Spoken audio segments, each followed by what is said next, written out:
Just been to the museum at Delphi. Gonna go have a look at the ruins.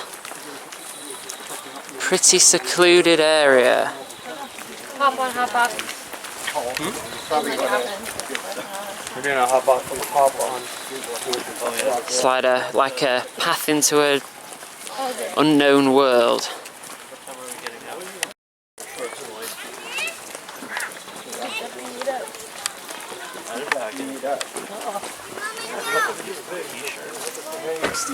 Can't get over how high Delphi is. I know.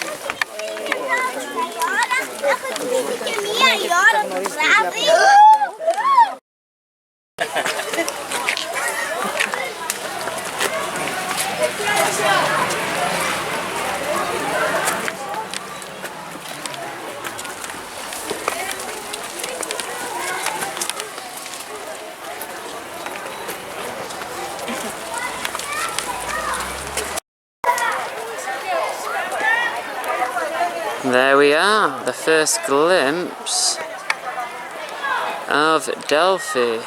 Little winding path.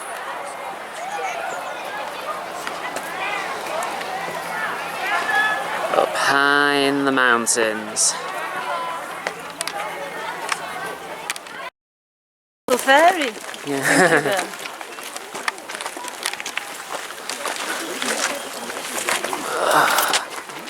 Just climbing up. Don't know how well this is coming out, but it's pretty amazing from here. So, where are we? We're in a shopping mall of roughly 100 cars. Something you often see just outside the sacred area. There's one of the courtyard in the middle. Gotta speak quietly because the tour's going on.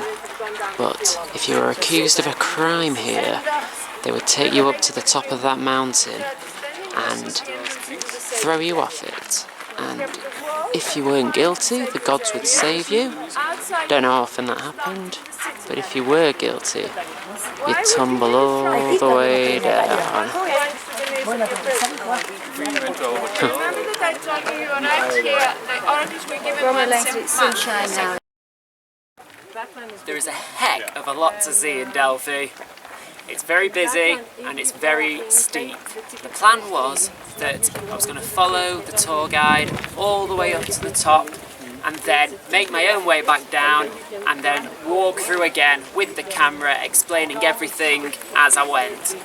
That's changed a little bit. If I do that, I'm not going to make my bus, I'm not going to make lunch. So what I'm going to do is start from the top and we're going to work our way down. So everything will be there, but it's all going to be backwards. Let's do it. Just so you can see what I'm going through, no one is coming this high. I think I'm the only one from the group. Look how far down it goes. I'm going to run to the top, because that's where the stadium is. There's the theatre, we'll get to that in a bit. I'm going to give a run to the top here, and then work my way down. And I've got to do all this in 40 minutes. So, it's up there we're going. I thought I might as well leave the camera on. Still got 4 hours of film left. Still making my way to the top. Hello there, my new friend. Still making my way to the top. Whew. God, I hope I don't miss this bus. Look at the view though. Let's just pause for a second, because I want to rest. Look at that. We're in the clouds. And that's the point, I suppose. This secluded, sacred ground up in the mountains. Pan-Hellenic, which means all of the Greek city-states and foreign states had access to this place. It was neutral ground. No matter what was going on outside of these walls, well, this mountain. Oh, let me get my breath back. You could not take it in here. If there were wars going on, political strife, It all stopped in this place. It was purely religious and sacred. I think we're at the top. It feels a little bit holy. I mean, I don't believe in that kind of stuff, but just the fact that you're up here, very few people around, and there's all these ruins about, which, I mean, these wouldn't be ruins. I don't know how they built it on such steep surfaces, but God, it must have felt so special when you were walking up here. When you entered, you weren't allowed to bear arms in the temple. Everyone came in here the same. Right. I think that's the top. Right. Well, what the plan was to start this video from the top and work down. So, what I'm going to do is stop it here, because I think we're just going to go up these little steps. And then we're there. Just hope it's not up that way. I am knackered, but I've seen a glimpse of the stadium, which means we're getting nearer to the top, and it's definitely worth it. I mean, it's a lot quieter up here.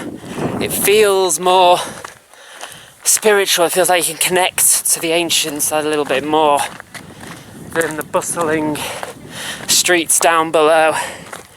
It feels like you've gone on a journey, that you've accomplished something, that you've put your dues in before you get to speak to the oracle.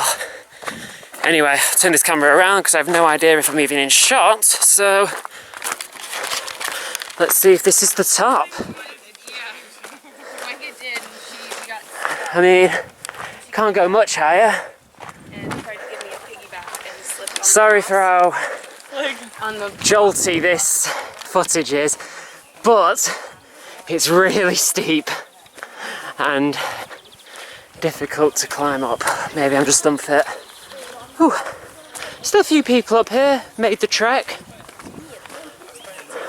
It's always good. So this is the stadium. This is where sporting events were held. Great feats. After every Greek religious occasion, there would normally be games and sporting and champions. Plebeian games were held here. They were second only to the Olympic Games, held every 4 years. And they would take place here. And only Greek city-states who were not at war, who were clean, were allowed to take part. Very important event. Quite short and squat. Very different to how I imagined it would be. But I mean, there's not much space up here. We are literally on a mountainside. So it's amazing how they did what they did in the space they had. Right. Gonna have to go back down because I am gonna miss my bus and I'm gonna miss my lunch.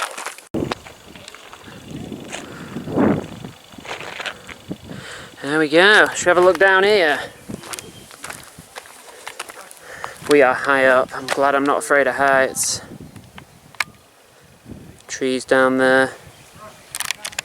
And then, just to take you back to reality, lovely tractor. Tractors, after all, were holy items during ancient Greek times. During the classical period, effigies were put up for the holy tractor. I'm talking crap. We're going to make our way down from the stadium. See, some people do still come up here. It's a lot quieter than it is down below. Oh yeah.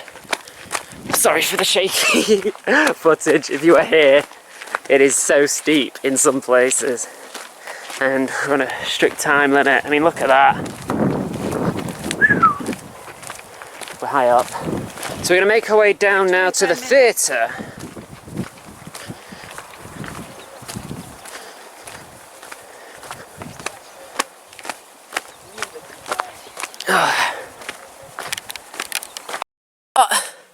Look at me. This is tiring. Hello. This is knackering.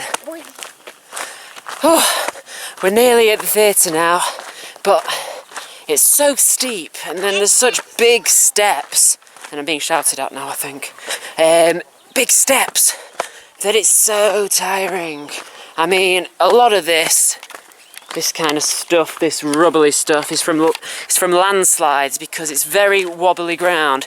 In fact, as we get further down, there's a feat that the Greeks achieved in terms of conserving land that has gone down as one of the greatest architectural wonders of the world. Ancient, anyway.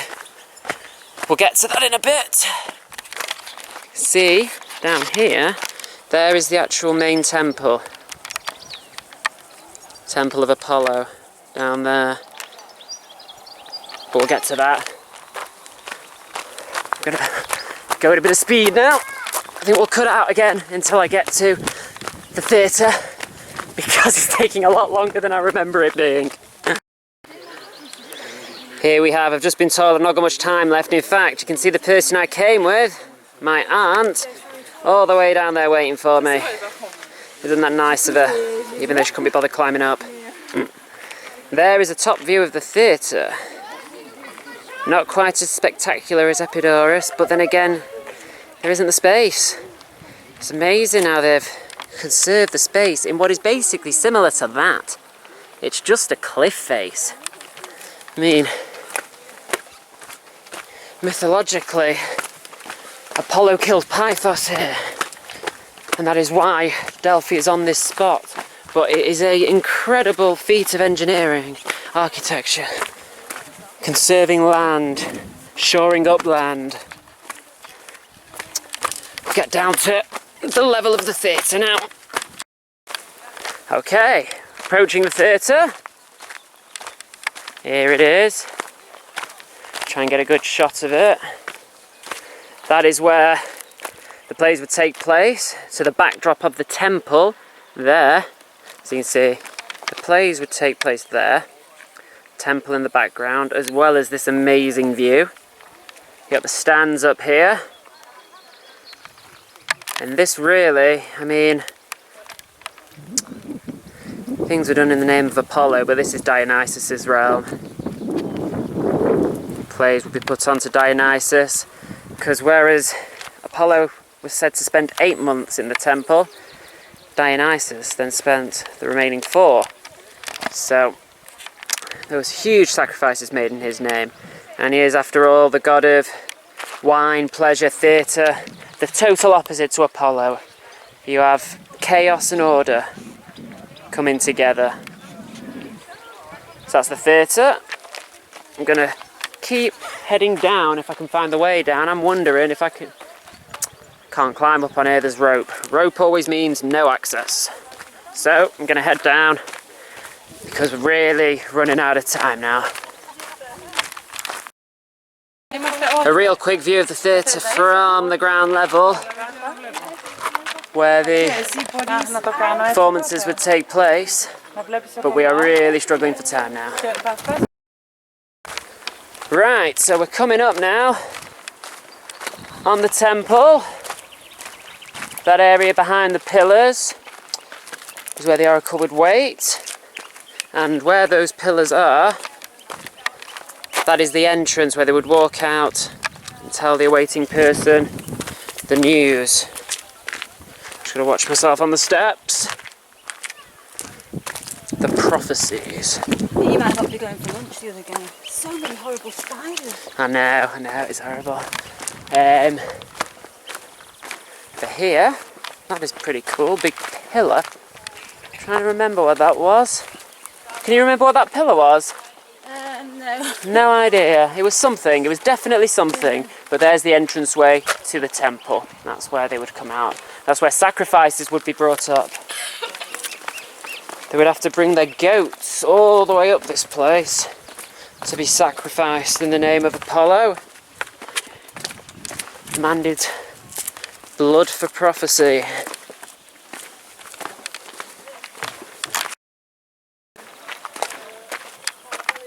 There's the entrance. There's the temple. Walking down here, I'm going to have to talk quietly because there's tours going on. You see a lot more people down here than at the top. Shows how far the walk actually is. But we're coming to the treasury. And this is beautiful. It's probably my favourite part of the entire Delphi complex. This is all marble, done in the Doric style. Dorian columns, similar to the way the Parthenon's done. And the only bit that isn't remaining is pretty much intact except for the roof, which unfortunately was made out of wood. So that has gone, but you can see it there. Beautiful building. And that is where the treasure would be kept. All the very expensive donations to the temple would be kept in there in case of trouble. Because despite this being a neutral ground, there were instances, 6 I believe, wars were started over people breaking that tradition. There we go, that's the treasury. This is really interesting. This is called the belly button, the navel. You must have heard the phrase Delphi was the navel of the earth. Well, that is the navel. And it's said that when Zeus was saved, when Kronos, his father, was tricked into consuming a stone instead of him, because Kronos was told by prophecy that his son would succeed him and kill him. And Kronos was the Titan, the first generation of the gods, and so he ate his children, but Zeus's mother tricked him into eating a stone instead of Zeus himself.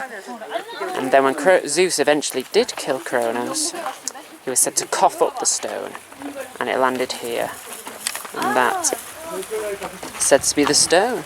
It's also a representation of Gaia, of the old way, of the old first generation of gods, mixing with the new. The old, small, loses out to the new. Okay, this is the last part. This is actually, so you imagine this is the entrance because we're going backwards. But all these shelves up here, you see a big shelf there, smaller shelf there, an even smaller shelf there. They would have statues on that were donations to the temple, and they'd all try to outdo each other. So that one was the Athenians. When they beat the Persians, they melted down all the Persian weaponry and turned it into statues, offerings. When the Spartans beat the Athenians, they did the same and made more statues. I think it was 12 to 22, and they put them up there. And then when they were beaten, statues were put even further up with their weapons melted down. Pretty cool idea. And our bus is about to leave, so this is the entrance to the whole complex, and this is where the animals will be. This is a shopping centre basically, where the goats would be bought and the sacrificial knives, and that is the end of the tour in reverse order. Now I've got to make my bus. Okay, so that was a really rushed tour of Delphi in reverse order. Don't know if anyone's done that before on video. Could be interesting, I don't know. But I'm sure you can tell it got more and more rushed as we got further in. And when we got to the marketplace, I think I just ran past it because there was no time and we were going to be stranded here. So apologies for that. But that is what we've done. And pretty much, I think we've covered everything. Despite it being rather rushed at the end, I think that is all of it. So, see you soon.